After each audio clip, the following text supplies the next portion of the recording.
Dom Casmurro, respostas 2. Bom, novamente a Isa, se eu não me engano, tá como P. Isa, uma inscrita aqui no canal, mandou uma resposta, e dessa vez sobre o capítulo 56. Né? Só antes de eu comentar sobre esse capítulo 56, eu gostaria de comentar algo que ela escreveu quando eu postei o vídeo passado respondendo uma pergunta dela. Achei bem interessante. Ela falou assim: muito obrigado pela atenção, eu não consigo continuar lendo sem entender todas as frases. Olha, Isa, essa postura tua é uma postura fantástica. É exatamente esse tipo de postura que eu tento incentivar aqui no canal, né? Quando a gente está falando de escritores bons, escritores que a gente confia, a gente tem que desconfiar de toda palavra, de toda frase que a gente não entende, né?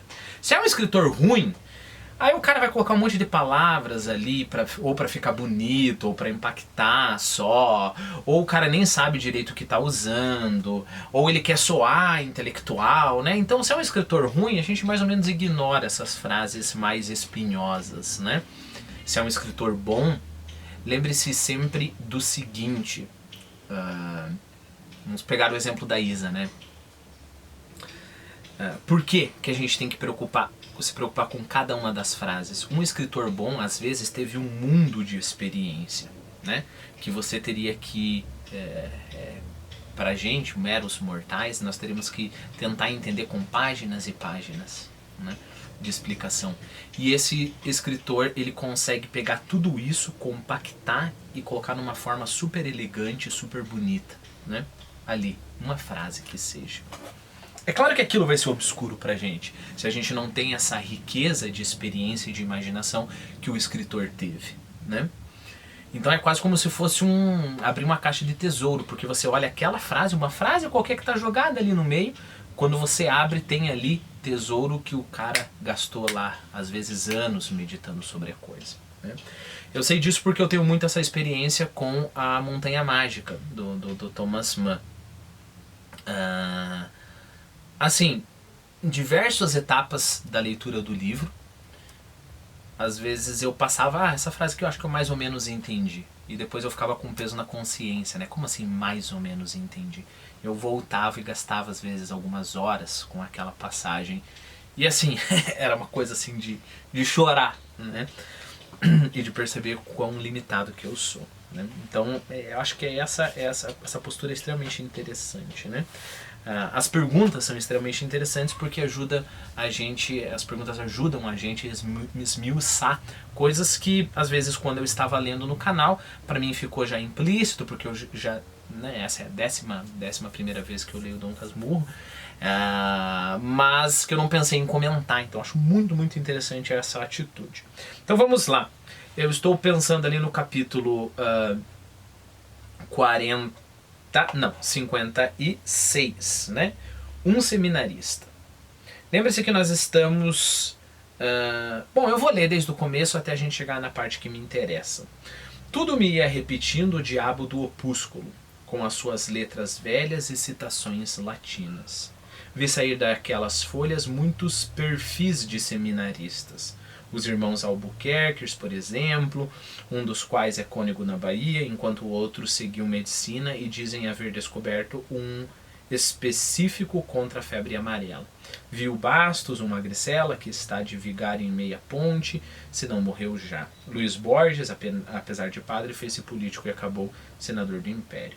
Quantas outras caras me fitavam das páginas frias do panegírico. Lembre-se, isso eu já comentei no vídeo original desse capítulo. Ele não estava exatamente lendo o panegírico, ele não estava lendo para as verdades, ou para o mundo, ou para as ideias que o panegírico estava trazendo. Ele estava só desviando o olhar, né? Então o panegírico está mostrando isso daqui, ele estava olhando para essa direção, mas lembrando da vida dele que está aqui, né? Então vamos lá. Não eram frias. Essas caras não eram frias. Deixa eu ver se é isso, essa parte que a Isa perguntou. Isso. Traziam um calor da juventude nascente, o calor do passado, o meu próprio calor. Comentário à parte. Essa parte é extremamente interessante. Se ele fala que essas faces que ele via através do panegírico traziam o calor da juventude, o calor do passado, o próprio calor dele, significa que agora ele está num lugar frio, né? E é exatamente assim que a gente vê o Dom Casmurro, vivendo num lugar isolado, frio, sem energia, né? Queria lê-las outra vez e lograva entender algum texto. Lê-las aqui, a gente poderia entender as páginas do panegírico, mas como a gente sabe que o Dom Casmurro aqui, ele não está lendo o panegírico, ele está lendo aquelas caras, né? Então ele queria ler as caras novamente. Ele queria novamente ter contato com aquele passado que se perdeu. Ele queria ter novamente o contato com o calor dos seus colegas e o próprio calor dele que ele perdeu. Então ele queria lê-las outra vez e lograva entender algum texto tão recente como no primeiro dia, ainda que mais breve. Bom, entender texto aqui é essa lembrança do passado, correto? Sabe quando você vê uma carta de uma pessoa antiga, que você não conhece mais, ou uma foto, ou sei lá, uma casquinha de bala, você encontra lá no meio das tuas coisas uma casquinha de bala e a imagem daquela pessoa vem como se a pessoa estivesse ali na tua frente, né? Vem com uma realidade extrema. É isso que o narrador aqui está lendo, né? É isso que é entender um texto. Tão recente como no primeiro dia. A gente tem a experiência desse outro como se a gente estivesse lá na nossa infância ainda, ou na nossa adolescência. Ainda que mais breve no sentido, é claro, a gente não vai ter essa experiência continuada, né? Eu tinha um amigo chamado José, eu tinha a presença dele na minha frente quando nós saíamos e tudo mais, e essa experiência era continuada. Agora eu peguei lá um livro que o José me deu, a presença do José me veio na mente, mas é uma coisa, vem e some, né? Eu acho que essa experiência acontece muito frequentemente com cheiros, né? Principalmente pessoas que a gente já namorou, já gostou, né? Você está andando na rua, faz 5 anos que você não sente esse perfume e de repente uma pessoa passa com o perfume de uma pessoa que você gostou, né? Na hora a presença da pessoa vem na tua mente, te enche assim de calor. Só que vai embora muito rápido, né? É muito breve, como diz o narrador.